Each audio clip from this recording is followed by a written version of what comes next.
Good evening. My new shifter turned up, so I thought I'd go for a drive. It's got to be done. This time, going to try Moravia.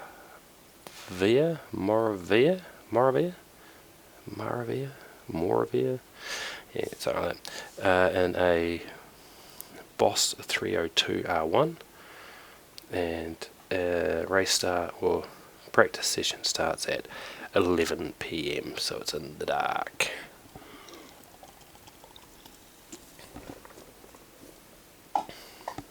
Sorry, just had to take a wee swig. You can see here the fastest time set. Boss 302 R1 is 220, so 220.4. Quite a bit slower than that. Obviously, that thing's got the fastest lap on everything, I think. So let's give it a go. I was just trying the other track, so this isn't the first time I've used this. Had it for about a couple of hours now. It's a nice solid piece of kit. I don't know if I would spend the amount of money that in New Zealand here they're $350 for the TH8 RS. That's a lot of money for essentially a button box of 8 buttons. This thing is made fully of metal, apparently, according to their website. Other than cosmetic stuff, which is obviously plastic, but all the moving parts, all the connecting parts are all metal. I just shifted gear, installed it. Start again. I didn't have my foot on the clutch. It's quite a nice action. It does flow between the gears quite well. It's how you'd expect it to. I didn't pay full price. I brought this on a sale from website Mighty Ape for $120, down from $350, which is pretty decent.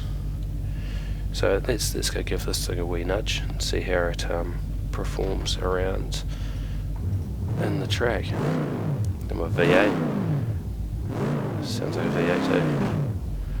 I don't know which way to go. Wish I had an arrow. I guess it's this way. First gear. Now last time I went that way to the left, so this time I'm going to go to the right. That looks more like it. So yeah, new shifter. Turned up this morning on a courier, nice and early. Had it quarter to 8 in the morning. It's fine by me. I'm not working today, so it meant I get extra time with it. Now I've got a red light here. I wonder if I have to wait for that to go green. I'll give it a wee wait and see. If I get too close, I won't be able to see it anymore.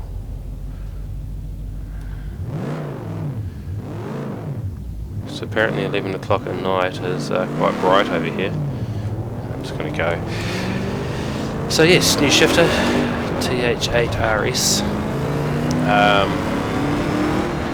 First impressions. Expensive for a shifter. All it does is shift. Got like a wheel, which feedback and everything comes through it. This purely just shifts from one gear to another. And here the retail price is $350. That's a lot of money. The T500 with the pedals and everything, well, pedals is $1,000. So is it worth that? I guess it probably is. If you've got the money and you want a shifter and it feels like a proper shifter. I must say, the more I'm using it, the more I'm liking it. And it's got no switches, it's not going to wear out, it's all made of metal, so as long as you're not being a dick, then it's probably going to last you forever. I only paid 120. I got it on special as Mighty 8. So I was pretty stoked about that. Now I've never even raced on this track. I try and pick these new tracks that I've never been on before. I'm going to do a bit of a drive and chat. I have to multitask, and there'll be bits of silence where I just totally get lost on the track. This track's pretty cool though. I think I recognise this track from possibly Forza race or something. It was an Xbox game. It was a similar game. Turn left up the top of this hill.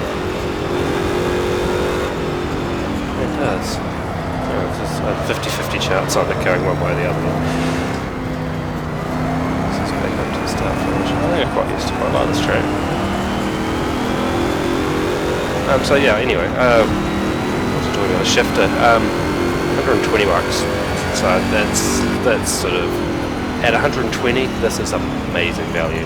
It's just like it's big. It doesn't go clicky like the Fanatic ones. Doesn't have really. The only noise it has is a sort of clunk of the gear,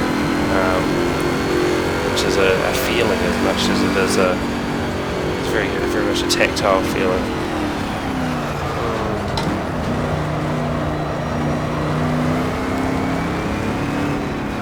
Yeah, so build quality, it's Thrustmaster do tend to build, from my experience now with, they build a good unit, you know, it's saying that I haven't had it long enough to break it, but it does, I have had a good read about it online. I tend to buy something and then read about what I'm for. I'm not very good at researching this.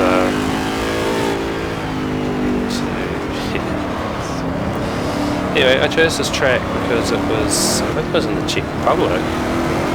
Or maybe there was something like that. I just noticed in Project Cars you can select track by region. Unfortunately, there's no tracks from New Zealand yet. But I don't know, hopefully that changes. I did read somewhere online, there was an article, I don't know if it was a piss take or not, or if it was actually real, but my local track here in Christchurch, New Zealand, is Rapuna, or I think it's been renamed. It was Powerbuilt Raceway for a while. I think it might even be something like no, I don't know. There's an insurance guy here who does a bit of motor racing. Mike Pero Motorsports. Oh, crap, I don't know. But I read that they were going to put that in, and that would just be amazing if I could just, you know, rather, I've got a little car that I wanted to turn into a track car, but the reality is the cost to do so is just silly.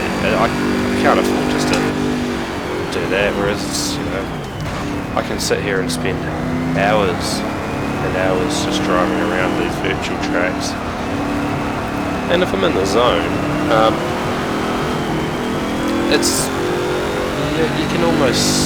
you almost sort of fool yourself into thinking you're driving a real car.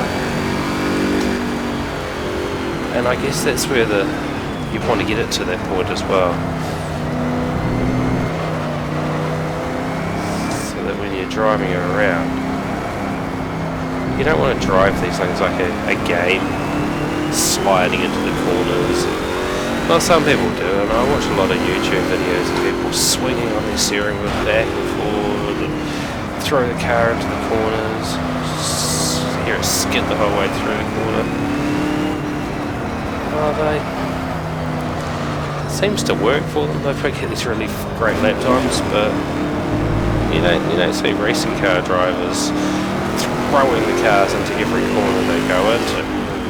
You see them driving the nicest line. You know, sometimes it's about the smoothness, which I'm not really a very good example of, but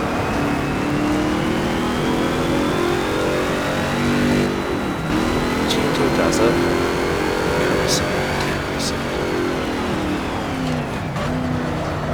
Maybe that's why I'll never be super fast.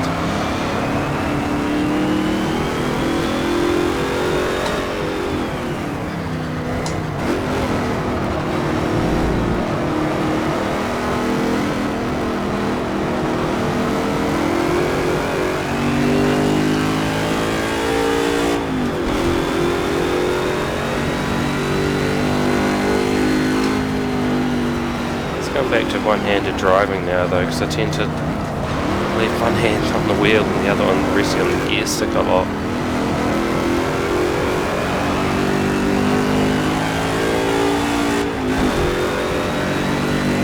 Oh, I suppose I could just shop and change it.